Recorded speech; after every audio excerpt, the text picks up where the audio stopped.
হাতখনৰ ৰেখাসমূহতো অত্যন্ত ভাল। যদি ভালদৰে আপোনালোকে ধ্যান দিয়ে তেনেহ'লে গৰখৰ পৰিস্থিতি যদি চাই গৰখৰ পৰিস্থিতিত এই বুধ পৰ্বতটো খুব দ হৈ থকা দেখা পোৱা যাব। লগতে এই মধ্যমা আঙুলিটোৰ মানে শনি আঙুলিটো সূৰ্য আঙুলিটো অনামিকা আঙুলিৰ ফালে হাউলি থকাৰ কাৰণে ইও অত্যন্ত ভাল বুলি নকয়। বুধ বেছি অৱস্থাত যদি বেয়া থাকে তেন্তে স্কিন ডিজিটৰ বেমাৰ হয়।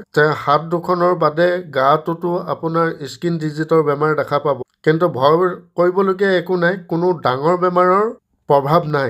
মই ড্ৰ কৰিছোঁ, চাই যাব। খুব ধুনীয়া জীৱন ৰেখা। মগজ ৰেখাও অত্যন্ত ভাল, কিন্তু জীৱন ৰেখাৰ পৰা অলপ আঁতৰি পেলাই ওলাইছে। এনে স্বভাৱ মানে থাকিব খঙাল, জিদ্দি। হৃদয় ৰেখাও ভাল, বৃহস্পতি শনিৰ মাজত পাইছে। ভাগ্য ৰেখা 35ৰ পিছতহে তেওঁক চাথ দিব, প্ৰগতি পাব, ধন টকা পইচা। জীৱন ৰেখাত ত্ৰিভুজ থকা এইটো জন্ম